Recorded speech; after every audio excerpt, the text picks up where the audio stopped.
Bom dia, boa tarde, boa noite, brother. Seja bem-vindo a Multiplicando os Talentos. Hoje nós vamos dar uma paradinha no compreendendo o ciclo de mercado, porque o mercado nos faz retornar um ativo que eu havia comentado alguns vídeos atrás, que é o Bitcoin.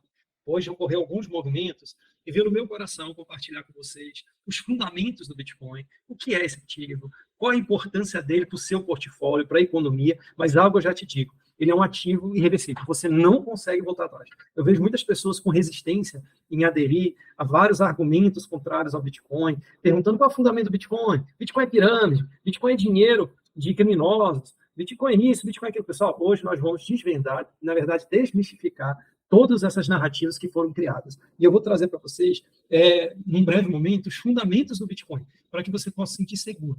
Mas, primeiramente, eu gostaria de falar o seguinte: muitas vezes eu vejo as pessoas falando assim, eu preciso conhecer a tecnologia, como é que funciona, para me sentir confortável em investir. Eu te pergunto, você sabe qual é a tecnologia do Pix? Você entende a tecnologia ou você sabe a funcionalidade dele? Você sabe qual é a tecnologia utilizada pelo Mastercard, pelo Visa, para operacionalizar as compras que você faz?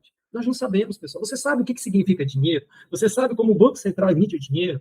São conceitos extremamente complexos que muitas pessoas não dominam. Mesmo assim, a gente tem dinheiro, a gente opera, a gente compra, a gente vende, nós utilizamos cartão de crédito, nós fazemos Pix. E o Bitcoin é a mesma coisa. Você precisa entender que o Bitcoin ele é uma moeda, ele é um ativo financeiro. É como a gente falou, o Bitcoin é algo tão extraordinário que para alguns é uma moeda, para outros é uma reserva de valor, para outros é liberdade. Por exemplo, países que têm oprimido a população, têm limitado saques, têm dificultado o acesso aos bancos, eles têm se libertado. Para mulheres, muitas vezes, é uma libertação. Ele reduz custos financeiros. Várias empresas e grandes investidores estão aderindo. Então, para alguns, é um ativo de crescimento. Então, assim, ele é um ativo multifacetado, como a gente fala. Ele tem várias características. Mas vamos começar. Qual é a origem do Bitcoin? O Bitcoin, pessoal, ele começou em 2008 como uma solução para a crise financeira. Isso é algo tão interessante que a gente, em 2008, eu me lembro que eu não entendia muito bem o que era essa crise financeira. No Brasil, a gente sentiu muito pouco. Até me lembro, na época, o Lula era o presidente e falou, essa marolinha não vai chegar aqui. Mas lá fora, pessoal, a crise foi muito intensa, né? Foi muito grave. E quase quebrou realmente a economia americana, vários países. Tem até um filme interessante chamado O Trabalho Interno. Ele tem na Amazon, atualmente está da Netflix, mas já tem na Amazon. Se você puder, assiste esse documentário, você vai ter uma noção do que foi a crise e quais foram os problemas sociais que acarretaram e os dilemas que surgiram. Porque a maioria das pessoas que deram causa àquela crise, né, que especularam, que forçaram, fizeram lobby, saíram extremamente ricos e assim, melhores do que antes. Então, o Bitcoin foi uma solução para uma resposta à falência institucional, à manipulação monetária, à manipulação do dinheiro da população. Essa é a solução, né, que foi implementada. Um ativo descentralizado, um dinheiro descentralizado, em que a sociedade atribui para ele o valor, né, e extremamente limitado, oferta circulante apenas pela sua tecnologia de 21 milhões de unidades. Então, pessoal, ele surgiu como isso. Foi criado por Satoshi Nakamoto. A gente não sabe se é uma pessoa, um grupo de pessoas, mas ele surgiu para isso, para libertar-nos da opressão estatal, da manipulação monetária. E, por incrível que pareça, muitas pessoas não sabem, pessoal, mas o dinheiro, ele foi concebido pela iniciativa privada. Depois é que o Estado se tomou o monopólio do dinheiro, da oferta monetária. Mas antes, não, era uma iniciativa privada. Então o Bitcoin surgiu para trazer de volta o poder para a iniciativa privada para as pessoas. Essa foi a ideia do Bitcoin. E o que acontece, pessoal? Um dos grandes fundamentos do Bitcoin, né, que você tem, qual é o fundamento do Bitcoin? Qual é o lastro do Bitcoin? Pessoal, vou te falar, quando as pessoas falam de lastro, eles querem algo que fundamente aquele ativo. Porque antigamente, há muitas décadas atrás, por exemplo, o dólar era lastrado em ouro, mas na década de 70 pelo presidente Nixon, foi rompido o padrão ouro.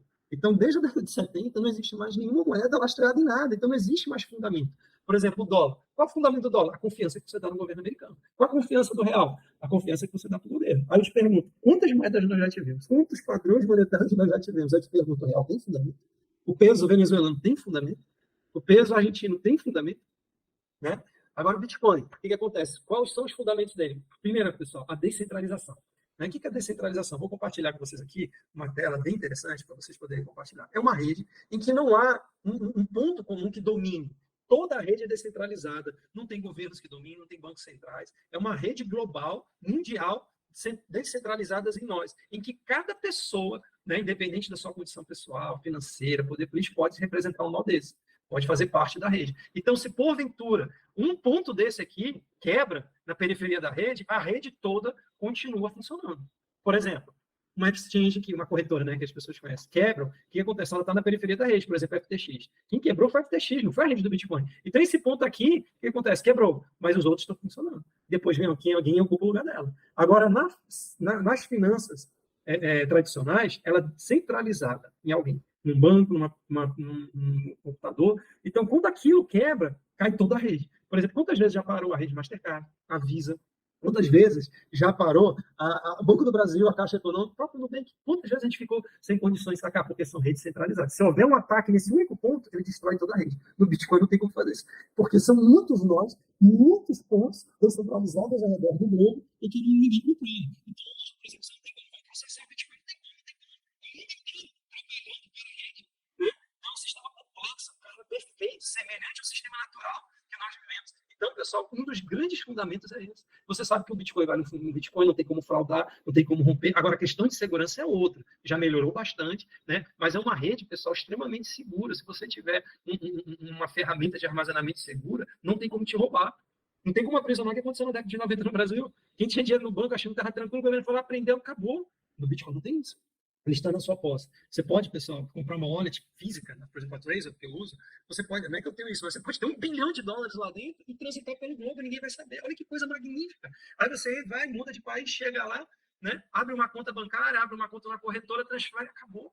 Você pode levar sua vida com você. É algo magnífico, ninguém pode te prender. Essa é uma autonomia que a Constituição nos garante. Né? Liberdade, ela nos trouxe liberdade, independência. Né? E outro detalhe, ela é tão robusta, a rede, ela é tão grande que ela jamais caiu. A confiabilidade dela é espetacular. Né? A robustez, desde 2009, ela nunca parou, nunca teve interrupção, diferentemente de outras grandes instituições. Por exemplo, a das maiores empresas de nuvem do mundo, da Amazon, já deu problema. Parou o Microsoft, parou o Windows, parou vários sites, a Amazon, parou tudo. Parou bancos, entendeu? Parou o YouTube. Entendeu? O Banco do Brasil já caiu, mas a rede do Bitcoin nunca caiu, nunca foi invadida, nunca foi hackeada, desde 2009, pessoal. E mesmo esse ano, compartilhando aqui com vocês, apesar de ter a queda do preço do Bitcoin, né, agora, recente, saiu ontem, né, houve um aumento da força computacional, pessoal. Entendeu? Bateu um recorde, a 481 exahash. É uma das maiores redes do mundo. Ou seja, cada vez mais empresas, né, de mineração estão alocando capital ao redor do mundo em mineração de Bitcoin, pessoal, não é mais como antigamente, em que você comprava uma placa de vídeo, um computadorzinho, minerava Bitcoin. Não, hoje são cidades, são fazendas de mineração. Às vezes você vê ali um prédio de 20, 30 andares, né, só de mineração de Bitcoin, fazendas de hectares com equipamentos. Então, se virou algo institucional. É cada vez mais as empresas comprando, mesmo com a queda do preço que ocorreu no Bitcoin no final do ano passado, que foi para $15 mil, as empresas que tinham capital, tinham caixa, compraram equipamentos extremamente baratos, que a maioria dos mineradores capitularam. Então, era uma ótima oportunidade, pessoal, de investir, de alocar. Né? A gente vai falar sobre a ação dos preços daqui a pouco, mas é uma grande oportunidade que é nos dado. Então, cada vez mais, olha, a rede, mais e mais pessoas, empresas, países estão minerando Bitcoin agora. Países pequenos, mas estão minerando. E os grandes, talvez, a gente nem saiba. Lá na frente vai descobrir, por exemplo, você sabia que um dos maiores detentores de Bitcoin do mundo é os Estados Unidos? Ele aprisionou Bitcoin e vendeu ainda. Tem vários países que estão com Bitcoin. E lá na frente a gente vai saber, eles vão fazer parte dos bancos centrais, mas nós compramos, nós temos tantos percentuais. Né? E falando em alocação, o próximo ponto, né, pessoal, o Bitcoin, o que acontece? Ele, cada vez mais, tem tido uma adoção de investidores institucionais. Grandes investidores que lá em 2012, 2013, 2014 questionaram, falaram que Bitcoin não servia para nada, não sabia o que era, como o próprio Rei Dalio. Hoje é um dos maiores investidores. Né? Nós temos o Michael Saylor, da MicroStrategy, nós temos a BlackRock, Infinity, tem várias empresas, né? Gestores de fundos trilionários, bilionários, que bateram, que falaram que não prestava, hoje estão aí com o ETF Spot pedindo, dizendo que é a melhor coisa do mundo, pessoal. Cada vez mais está entrando capital de investidores institucionais. A gente está, hoje, quando você olha, é como o Richard fala da Convex, o preço na tela só tem sentido quando você conhece o fundamento daquele ativo, senão você não sabe se está bom ou ruim. Né? Então, por exemplo, as pessoas olham para o Bitcoin hoje e falam assim, o Bitcoin não é muito bom, ele já chegou a $60 mil, agora ele está 30, né? Mas já caiu para 15, está caro. Pessoal, se o Bitcoin chegar a $1 milhão, já que absurdo, tá vendo que o Bitcoin nunca vai chegar nesse valor? Pessoal, quando eu descobri o Bitcoin, sabe quanto valia o Bitcoin? Ele valia simplesmente $100.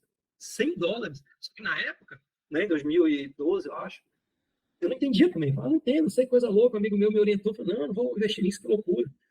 Aí, em 2016, eu falei assim, Bitcoin não vale mais a pena. Lá no meu trabalho, eu estava compartilhando com as pessoas, está $1.000, ele valeu 100. Hoje ele está $30.000, pessoal. Já bateu 60. E se chegar a 1 milhão, vai dizer, pô, por que eu não comprei com $28.000? É como a gente falou aqui, não é só gestão de investimentos, mas é uma preservação de capital. Você precisa ter essa consciência. Os grandes investidores já estão tendo. Eles já estão investindo. Então, logo um percentual, pessoal, a gente está no início de uma explosão do preço do Bitcoin. Nós temos 2 eventos, 2 drivers, que a gente vai falar já já, que pode funcionar de uma maneira assim, absurda o Bitcoin. Então, nós já vimos a força, qual é a estrutura, qual é o fundamento. Agora, por exemplo, o Bitcoin é um grande hedge contra a inflação. Na minha opinião, é uma grande reserva de valor junto com o outro.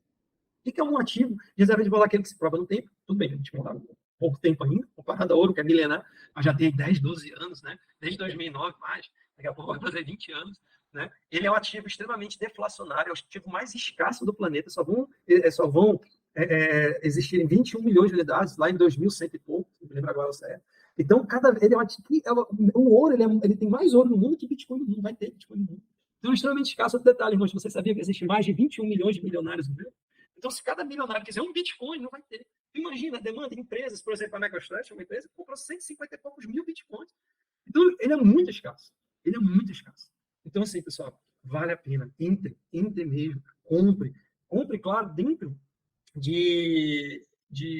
da sua capacidade. Você não precisa se expor todo o patrimônio da sua família, mas um percentual, um pequeno, porque você, além de estar dolarizado, fugindo do risco Brasil, você ainda está investindo num ativo extremamente escasso, porque não se engane. A gente está tendo aumento da taxa de juros, agora, pelos bancos centrais, para controlar a inflação, mas já está gerando uma série de distorções no mercado, crises, desemprego, já eles vão ter que baixar a taxa de juros e imprimir mais dólares. Então, ativos deflacionários, como ouro e Bitcoin, vão performar muito bem. Outra questão, pessoal, o fundamento do Bitcoin é eficácia na energia elétrica. Nos Estados Unidos, em muitos mineradores, que as concessionárias de energia elétrica descobriram? Que eles tornam a rede mais eficiente, porque no período do dia em que a rede está muito congestionada, os mineradores têm muita facilidade de lá desligar tudo. Aí, quando a rede à noite, de madrugada, está tendo pouco congestão, o que eles fazem? Eles ligam.